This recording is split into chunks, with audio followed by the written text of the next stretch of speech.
Hello दोस्तों, एक बार फिर से आपके अपने यूट्यूब चैनल डीएलएड में स्वागत है। हम इस वीडियो में डीएलएड तृतीय सेमेस्टर के समावेशी शिक्षा से बहुत ही इंपॉर्टेंट क्वेश्चन लेकर आए हुए हैं, जो परीक्षा के दृष्टिकोण से बहुत ही आवश्यक है। चलिए चलते हैं पहले क्वेश्चन की तरफ। हमारा पहला क्वेश्चन है कि निर्देशन का प्रकार नहीं है, इसमें कौन सा निर्देशन का प्रकार नहीं है। तो इसका जो सही जवाब हो जाएगा ऑप्शन नंबर ब, लिखित निर्देशन। इसलिए इसका सही जवाब हो जाएगा ऑप्शन नंबर ब।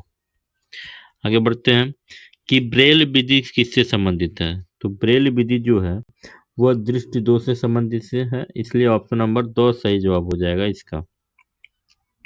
अगला जो क्वेश्चन हमारा, भारतीय पुनर्वास परिषद अधिनियम कब पारित हुआ।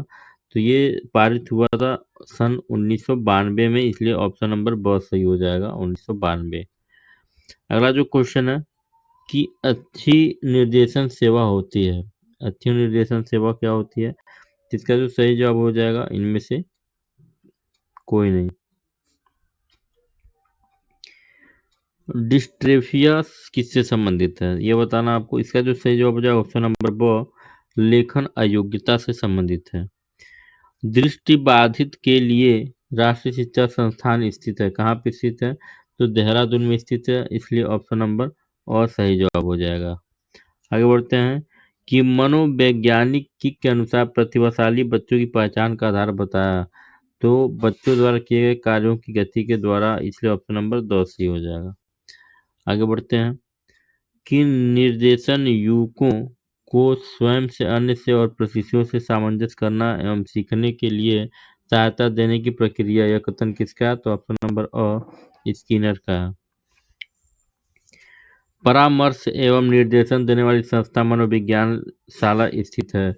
तो कहाँ स्थित है ये आपको कमेंट करके बताना है, लेकिन फिर भी मैं इसका सही जवाब बता दे रहा हूँ। ये जो स्थित है वह इलाहाबाद में स्थित है।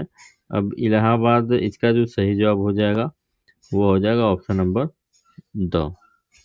आगे बढ़ते हैं कि पुस्तक a survey of the education of gifted children के लेखक कौन है। इसके जो लेखक है ऑप्शन नंबर ओ हो जाएगा, हैविंग अस्टर हो जाएगा। आगे बढ़ते हैं, विशिष्ट बालक किस बुद्धिलब्धि में नहीं आते हैं। तो 90 से 110 के बीच में नहीं आते हैं, ऑप्शन नंबर 100 सही हो जाएगा। आगे बढ़ते हैं कि विशिष्ट आवश्यकता वाले बच्चों में सम्मिलित नहीं है। तो इनमें से सभी, ठीक है। आगे बढ़ते हैं कि ब्रेल लिपि का विकास किसने किया था, ये आपको बताना है। तो इसका जो सही जवाब हो जाएगा ऑप्शन नंबर 100, लुईस ने किया था ब्रेल लिपि का विकास। भाषा कौशलों के विकास हेतु उपकरण कौन सा है। तो इसके लिए ये सभी जो उपकरण हैं वो भाषा विकास के कौशल के लिए, ऑप्शन नंबर 2 सही हो जाएगा। कि भारतीय पुनर्वास परिषद की स्थापना हुई थी। तो ऑप्शन नंबर 2 सन 1992 में हुई थी। आगे बढ़ते हैं कि ब्रेल लिपि उपकरण उपयोग आती है, किसके लिए उपयोग आती है। तो दृष्टि दोष बालकों के लिए, इसलिए ऑप्शन नंबर अ सही हो जाएगा। आगे बढ़ते हैं, अस्थि बाधितों हेतु आरक्षण का प्रावधान है। तो ऑप्शन नंबर ब 4%। आगे बढ़ते हैं कि अस्त बाधितों हेतु संस्थान स्थित है। तो नई दिल्ली में, इसलिए ऑप्शन नंबर 2 सही हो जाएगा। आगे बढ़ते हैं कि विशिष्ट शिक्षा के अंतर्गत कौन आता है। तो ये सभी जो हैं विशिष्ट शिक्षा के अंतर्गत आते हैं, इसलिए ऑप्शन नंबर 2 सही है। निर्देशन एवं परामर्श द्वारा बताया जा सकता है। तो ऑप्शन नंबर 100 अ और ब दोनों, ठीक है। आगे बढ़ते हैं, वंचित होना निम्न स्तरीय जीवन दशा या अलगाव को पोषित करता है, जो कि कुछ व्यक्तियों को उनके समाज की सांस्कृतिक उपलब्धियों में भाग लेने से रोक देता है। यह कथन किसका है। तो ऑप्शन नंबर ब वालमैन का ये कथन है। आगे बढ़ते हैं कि धीमी गति से सीखने वाले बच्चों की समस्या होती है। ये सभी समस्या उनके लिए है, इसलिए ऑप्शन नंबर 2 सही जवाब हो जाएगा। अस्थिबाधिता के कारण क्या है। इसके सभी जो हैं वह अस्थबाधिका के कारण, ऑप्शन नंबर 2।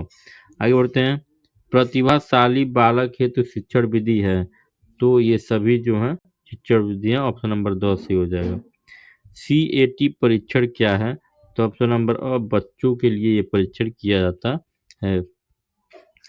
वाक दोष के प्रकार क्या हैं, कितने हैं। तो ऑप्शन नंबर 100 छह प्रकार होते हैं। ठीक है, 6 प्रकार हैं वाक्य दोष के। मंद बाधित बच्चों का डेसिबल स्तर होता है, तो ऑप्शन नंबर बहुत सही जवाब हो जाएगा। 55 से 69 डेसिबल होता है। सामान्य बच्चों का IQ लेवल कितना होता है, तो 90 से 105 होता है, इसलिए ऑप्शन नंबर और सही हो जाएगा। विशिष्ट व्यक्ति ऐसे व्यक्ति हैं जिसकी शारीरिक, मानसिक, बुद्धि, इंद्रियां, मांसपेशियों की क्षमताएं अनोखी हैं। कथन किसका है, तो ऑप्शन नंबर 2 हैबिट एंड फोरनेस का है ये। परामर्श का उद्देश्य आत्म परिचय या आत्मबोध है, यह कथन है, तो ऑप्शन नंबर रुथ स्ट्रंग का ये कथन है। आज का वीडियो यहीं पे समाप्त होता है, मिलते हैं अगले वीडियो में, तब तक के लिए नमस्कार, जय हिंद।